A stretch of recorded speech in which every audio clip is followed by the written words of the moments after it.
오늘의 말씀은 사도행전 8장 1절에서 8절입니다. 우리 다 같이 함께 일어나서 읽도록 하겠습니다.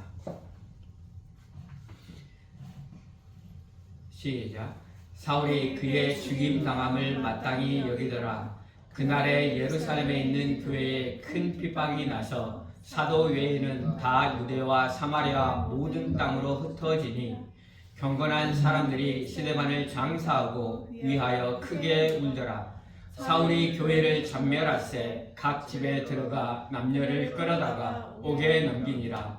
그 흩어진 사람들이 두루 다니며 복음의 말씀을 전할세 빌립이 사마리아 성에 내려가 그리스도를 백성에게 전파하니 우리가 빌립의 말도 듣고 행하는 표적도 보고 이심으로 그의 말하는 것을 줬더라. 많은 사람에게 붙었던 더러운 귀신들이 크게 소리 지르며 나가고 또 많은 중풍병자와 안진뱅이가 나으니 그 성에 큰 기쁨이 있더라. 아멘.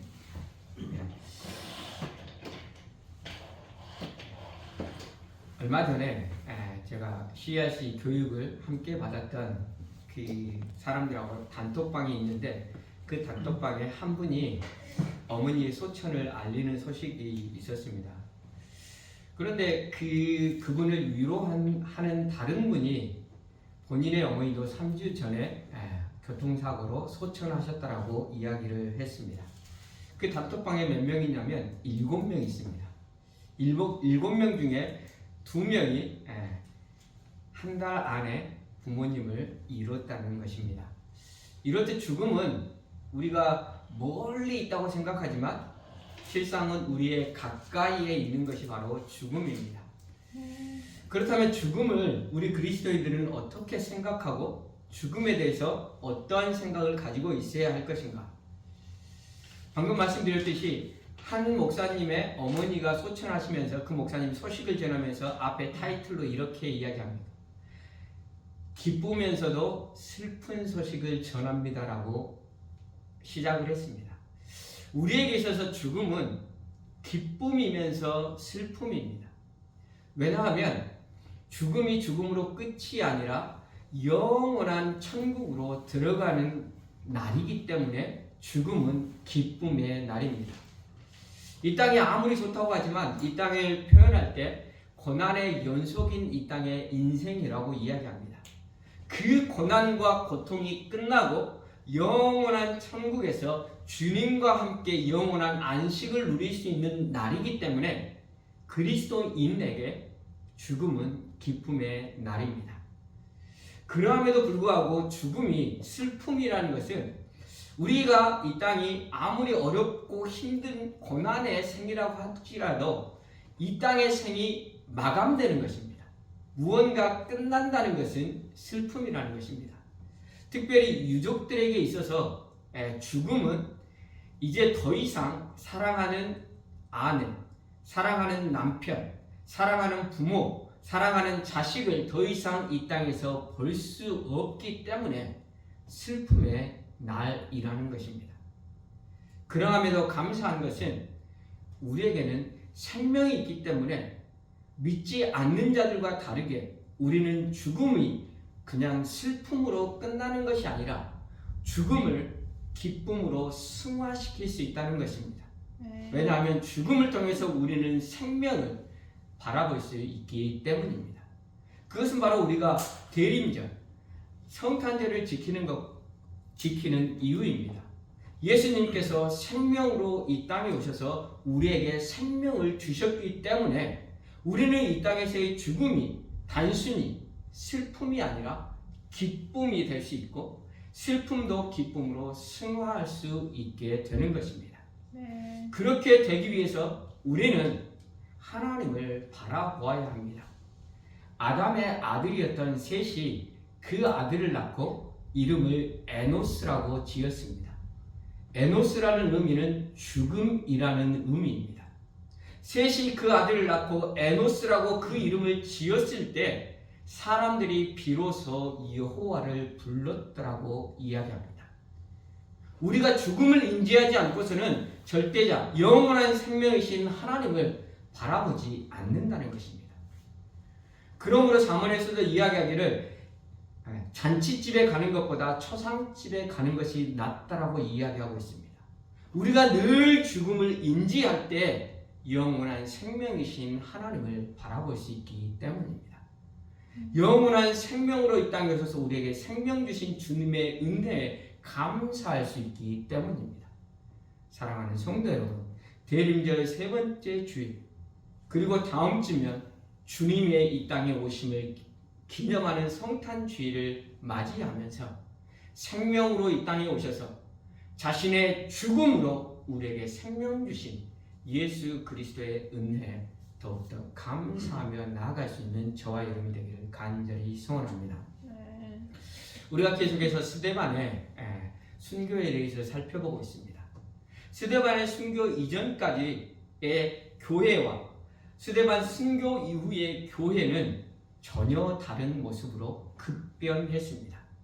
스데반의 죽음을 통해서, 스데반의 순교를 통해서 교회에 핍박이 몰려왔고, 그 핍박으로 인해서 사람들이 유대와 사마리아 온 땅으로 흩어지게 되었다는 사실입니다.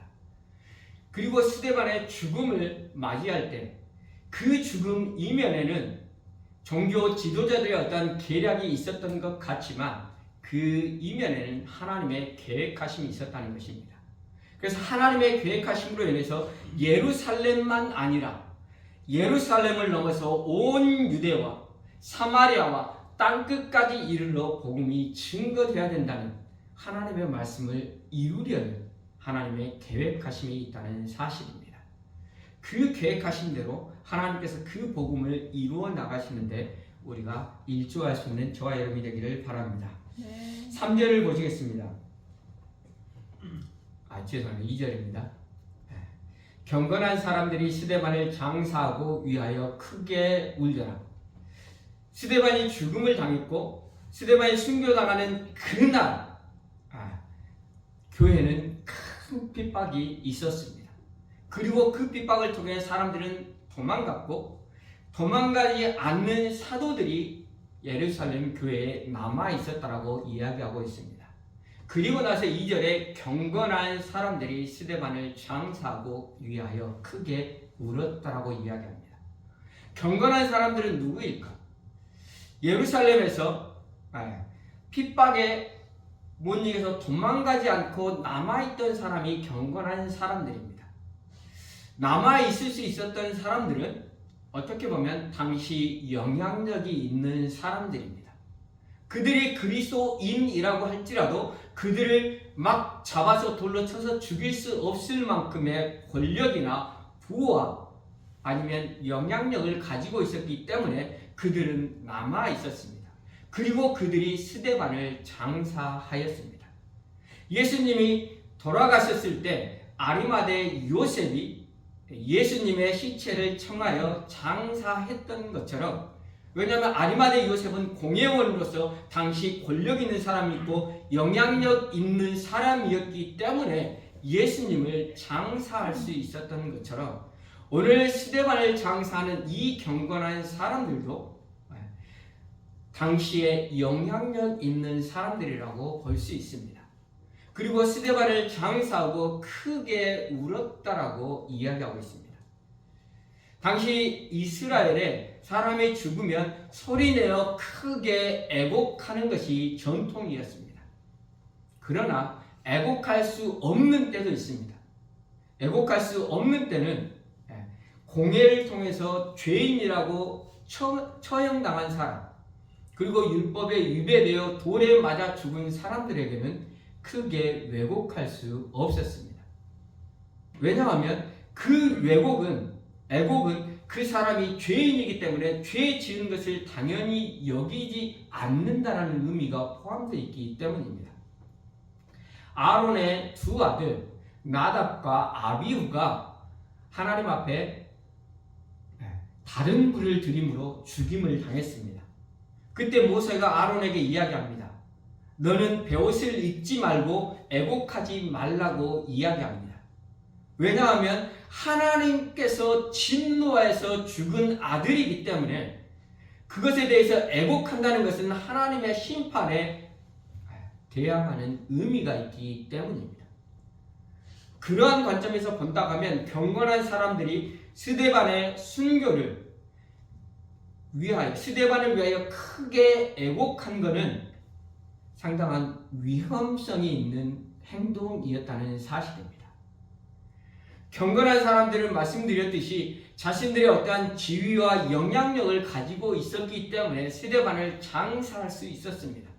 그러나 스데반을 향해서 크게 애곡했다는 것은 자신들의 어떠한 영향력이나 자신들의 어떠한 지위를 잃어버릴 수 있는 가능성을 가지고 있음에도 그들은 스데반을 위해서 크게 울었다라고 이야기하고 있습니다.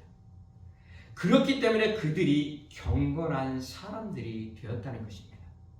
그들은 하나님을 신실하게 믿는 믿음을 가지고 있었기 때문에 자신들이 가지고 있는 지위나 명성이 없어진다고 치더라도, 잃어버린다 손 치더라도 하나님의 사람인 스데반의 죽음을 크게 애곡할 수밖에 없었다는 것을 이야기하고 있는 것입니다. 이에 반해 3절에 나오는 사울은 이 경건한 사람들과 정면으로 대조되고 있습니다. 사울이 교회를 잔멸하세 각 집에 들어가 남녀를 끌어다가 옥에 넘기니라. 사울은 스데반의 죽음을 당연하게 여겼던 사람입니다. 스데반이 순교당할 때 사울은 적극적으로 나서서 돌을 던지거나 적극적으로 스데반에 반대 증언했던 것이 아니라 단순히 스데반이 죽는 것을 당연하게 여겼던 사람입니다. 그런데 오늘은 완전히 뉘앙스가 바뀌어서 사울이 교회를 잔멸했다라고 이야기하고 있습니다. 여기에 잔멸하다는 단어는 구약에서 멧돼지들이 포도원을 엉망진창으로 만들고 완전히 무너뜨리고 파괴시킬 때 사용되는 단어가 바로 잔멸할세입니다. 사울이 얼마만큼 잔인하게 교회를 핍박했는지를 보여주는 단어가 바로 이 단어입니다. 그리고 각 집에 들어가서 남녀를 끌어다가 옥에 넘겼습니다. 왜 사울이 이렇게 잔인하게 교회를 핍박했을까? 사울은 길리기아 다소에서 태어난 사람입니다. 길리기아 다소에서 태어나서 지금 어디에 올라왔습니까? 예루살렘에 올라와서 가말리엘이라는 바리새인 율법학자 밑에서 율법을 수학하는 사람이었습니다. 사도 바울이 율법을 수학하는 이유는 한 가지입니다.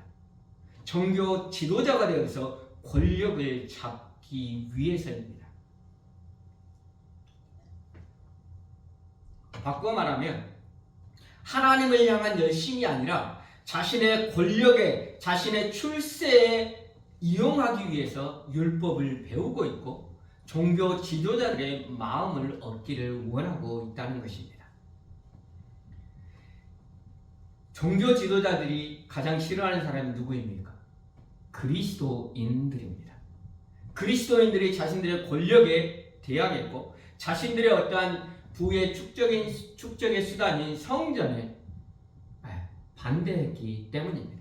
그래서 그들이 종교 지도자는 그리스도인들을 핍박하는 것을 간절히 원했고 그들의 마음에 들기 위해서는 당연히 종교 지도자들을 마음에 들기 위해서 교회를 핍박해야 했습니다. 그러면 어떤 사람이 가장 마음에 들겠습니까?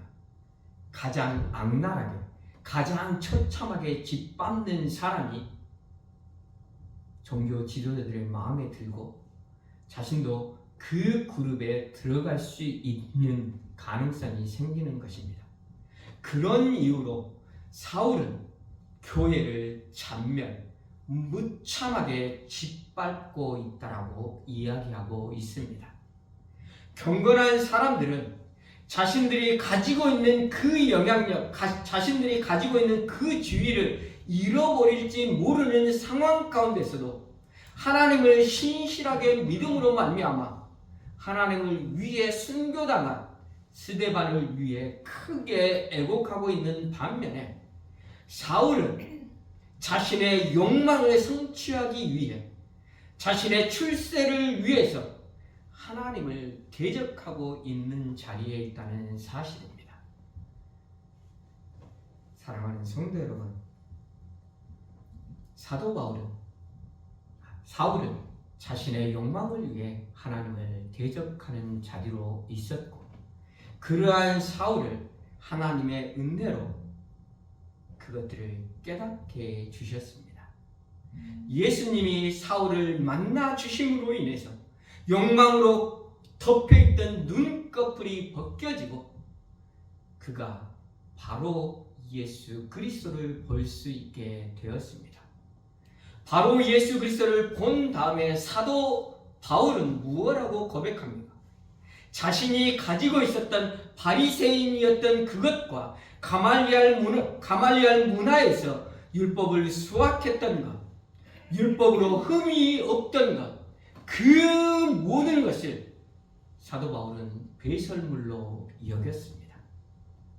그리고 주님을 향해, 주님을 위해 최선을 다하는 삶으로 드렸다는 사실을 기억하시기를 바랍니다. 그 다음으로 말씀드렸듯이 4절 5절 보겠습니다. 4절, 그 흩어진 사람들이 두루다니며 복음의 말씀을 전하세. 흩어진 사람이 두루다니며 말씀을 전했다고 이야기합니다. 그러면 이거 본문에서는 어디로 흩어졌는지에 대해서 언급하고 있지 않지만 유대 온 땅으로 흩어졌다는 것을 짐작해 볼 수 있습니다. 스데반이 죽고 장사한 그 순간은 얼마 되지 않기 때문에 그들이 갈 수 있는 범위가 한정되었습니다. 그래서 흩어진 그 사람들은 유대 땅에 가서 말씀을 증거했습니다.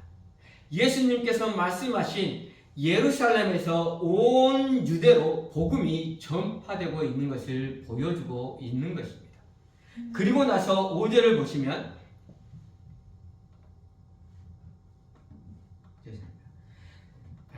빌립이 사마리아 성에 내려가 그리스도를 백성에게 전했습니다.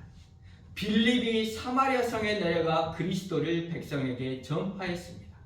예수님께서 주신 마지막 말씀대로 예루살렘에서 유대로, 유대에서 사마리아로 복음이 증거되고 있습니다.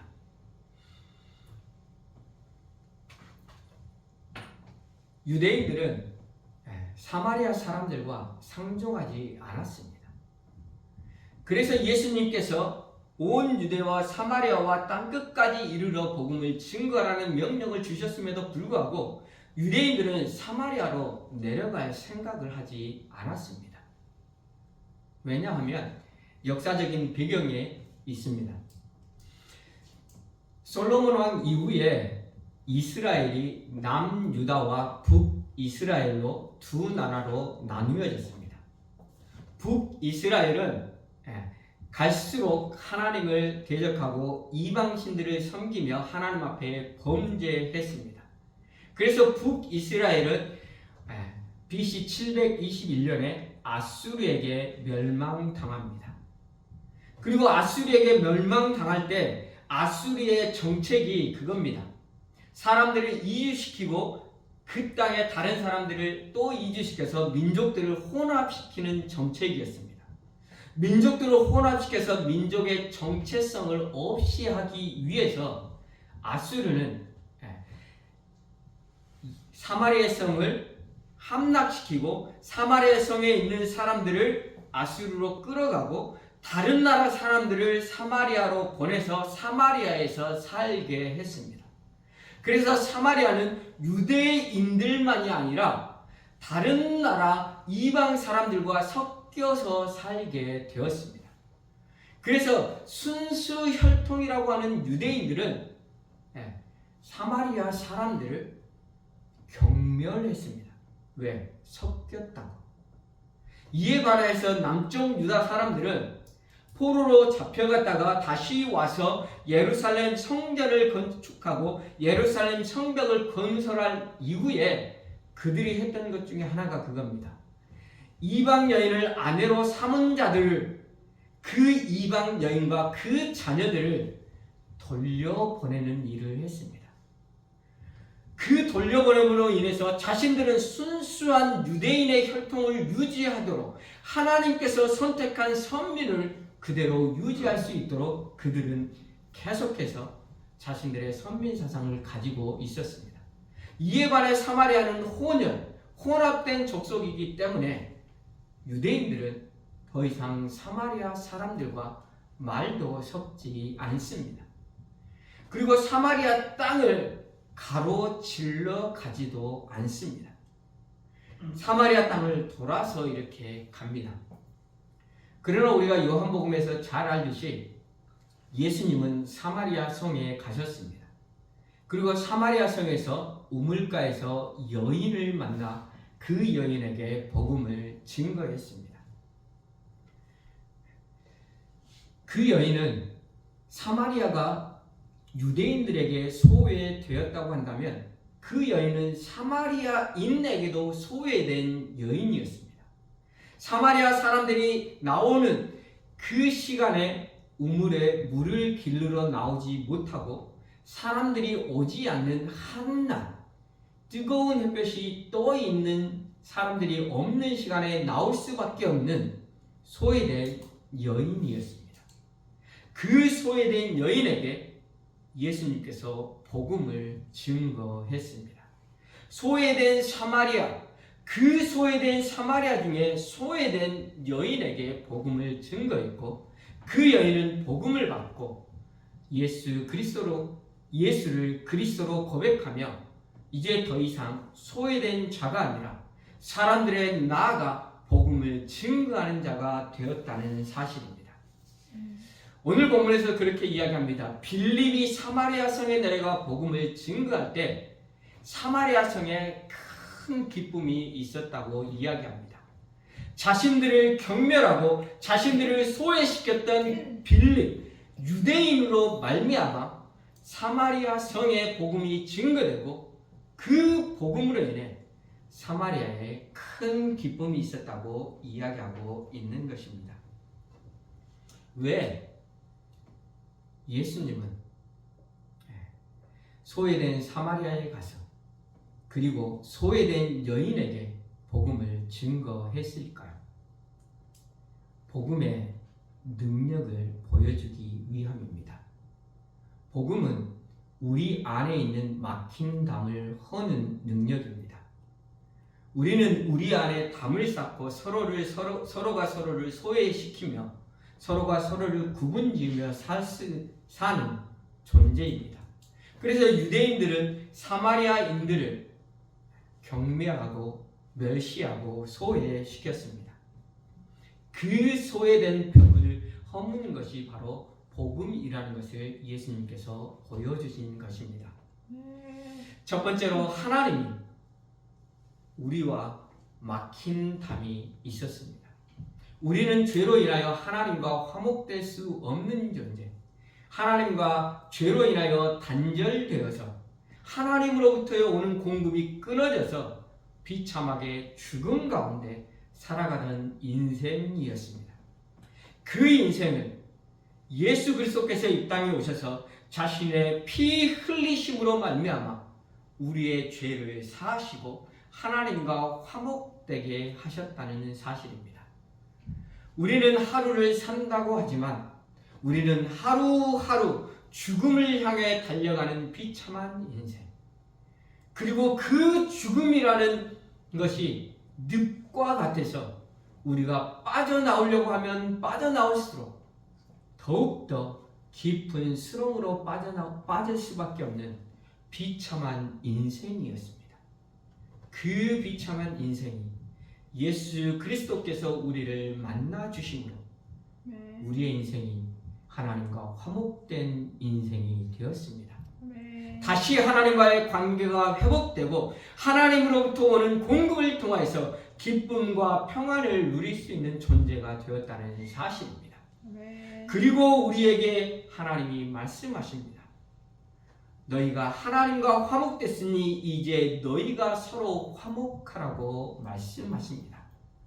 빌립이 사마리아 성에 가서 복음을 증거한 것은 유대인이 사마리아인과 그 화합을 이루었다는 것을 보여주고 있는 것입니다. 세상에서 가장 높은 벽 중에 하나는 유대인과 이방인의 벽이었으며 유대인과 이방인의 벽보다도 더 높은 벽이 어찌 보면 유대인과 사마리아인의 벽이었다는 사실입니다.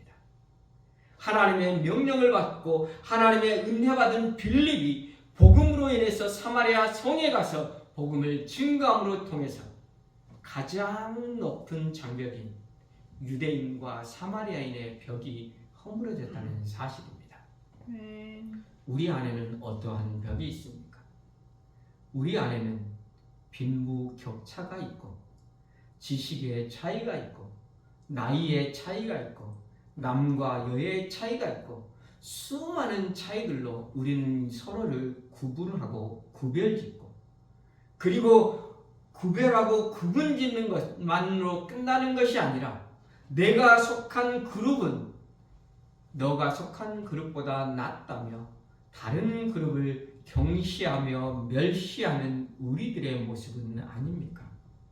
사랑하는 성도 여러분, 예수 그리스도께서 이 땅에 오셔서 하나님과 우리와의 그 막혔던 담을 허시고 우리와 화목되게 하셨다는 사실을 믿는다고 한다면 이제 우리가 그 복음으로 우리가 서로 연합하고 화목할 수 있는 저와 여러분이 되기를 간절히 소원합니다. 네. 그리고 또한 예수님은 사마리아 여인에게 복음을 전하기를 원하셨습니다. 왜냐하면 복음은 모든 자에게 생명을 주시기 때문입니다.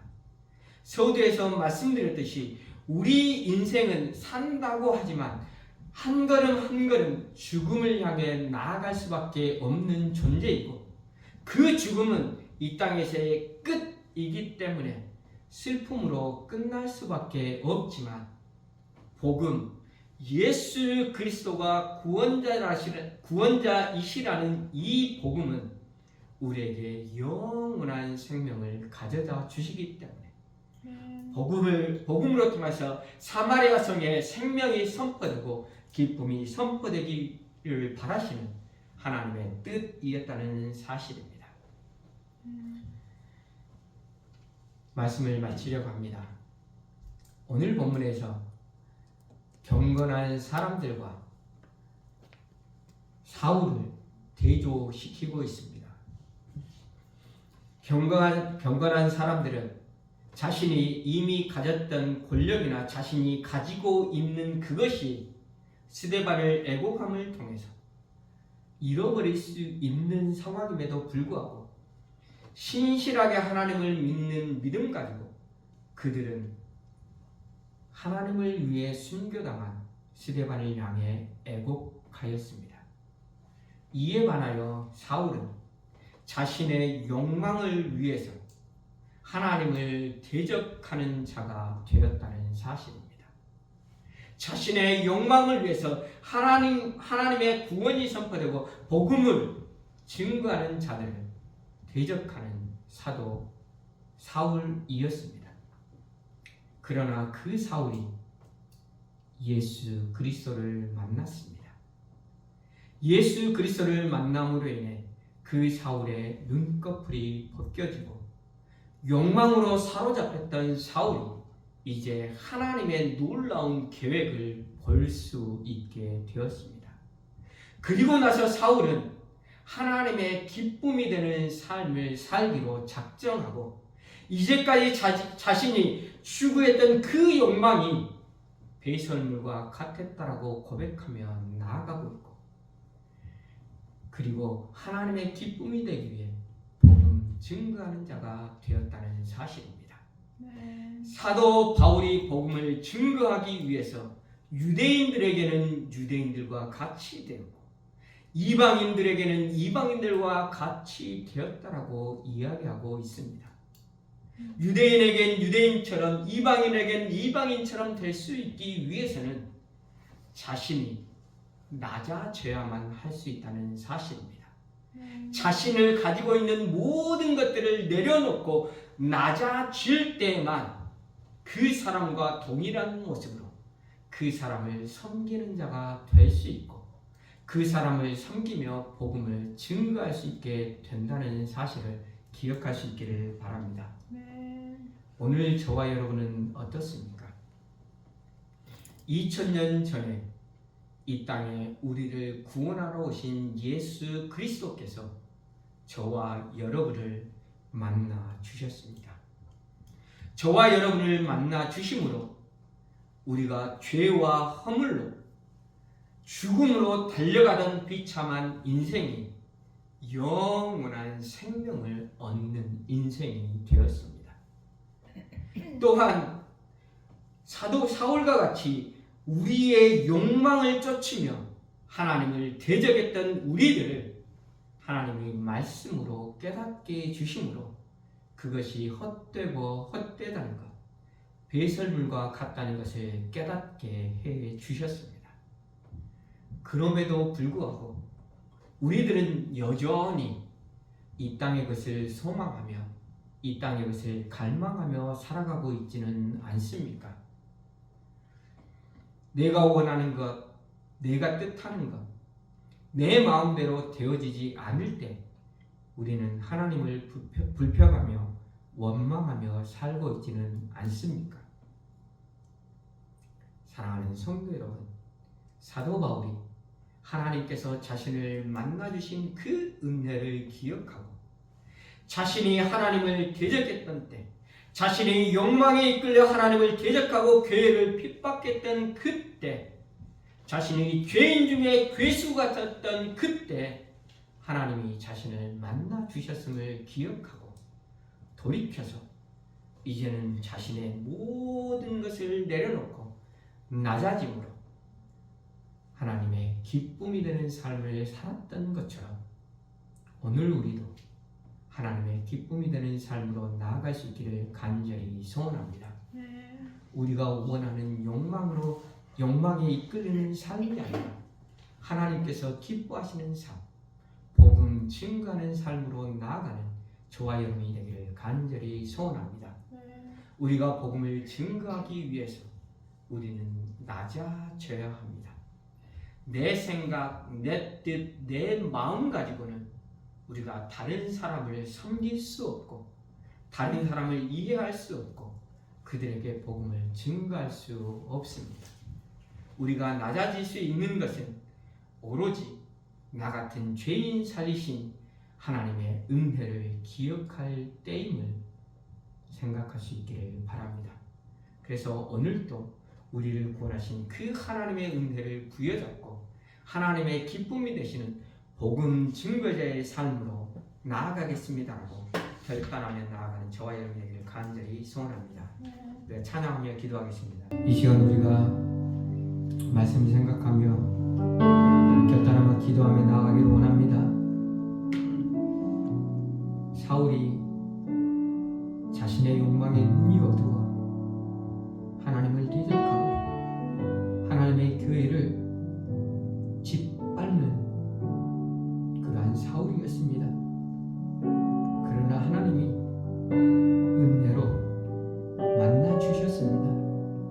그 욕망의 눈꺼풀이 벗겨지고 이제는 주님을 위한 삶, 주님의 기쁨이 되는 삶, 복음 증거하는 삶으로 나아갔습니다. 하나님의 그 은혜를 경험한 사도 바울은 사나 죽으나 오로지 주의 십자가 복음만을 증거하는 자가 되었습니다. 오늘 우리도 이와 동일한 은혜를 받았습니다.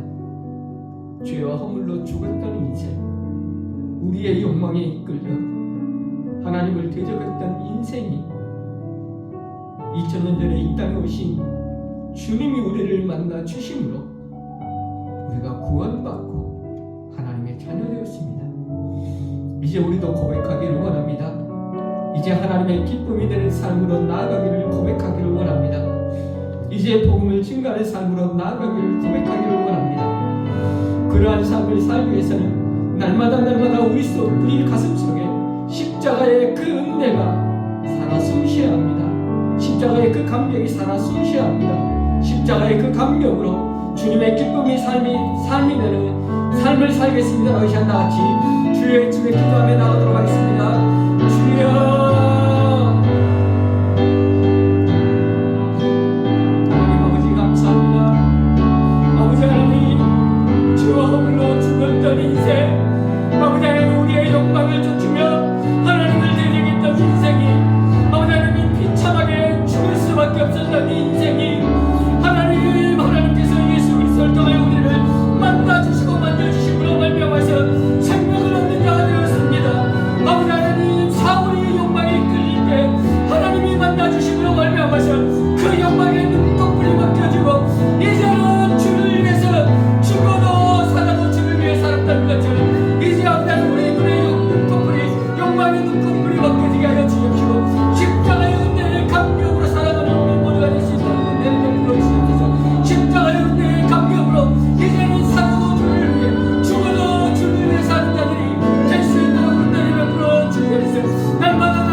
하나님 감사합니다.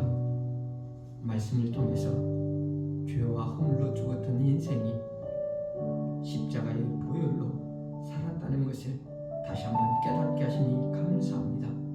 사울이 욕망에 사로잡혀 하나님을 대적했을 때 예수 그리스도를 만남으로 욕망의 눈꺼풀이 벗겨지고 하나님께서 소망하시는 하나님의 기쁨의 삶을 살았습니다. 사나 죽으나 주를 위해서 살았습니다. 아버지 하나님, 오늘 우리가 사도 바울을 본받아 우리에게 은혜 베푸신 하나님을 기억하며 사나 죽으나 주님을 위해서 살기로 결단하는 우리 모두가 되게 하여 주시옵소서. 우리가 그렇게 살 수 있는 길은 날마다 십자가의 은혜의 감격으로 사는 것밖에는 없습니다. 아버지 하나님, 간절히 기도합니다. 날마다 십자가의 은혜의 감격이 내 가슴속에 살아 숨쉬게 하시고 그 십자가의 감격으로 아버지 하나님, 우리의 죄된 욕망, 세상을 향한 욕망들을 내려놓고 겸손히 낮아져 주님의 기쁨이 되는 삶, 복음을 증거하는 삶을 사는 우리 모두가 될 수 있도록 은혜를 베풀어 주시옵소서. 그렇게 우리가 복음을 증거할 때 죽음 가운데 있는 우리의 가족과 죽음 가운데 있는 우리의 친구와 죽음 가운데 있는 우리의 이웃들이 하나님으로 인한 큰 기쁨을 맛볼 수 있는 은혜를 누리게 하여 주시옵소서. 이러한 삶을 살기를 간절히 원하며 예수 그리스도의 이름으로 기도합니다.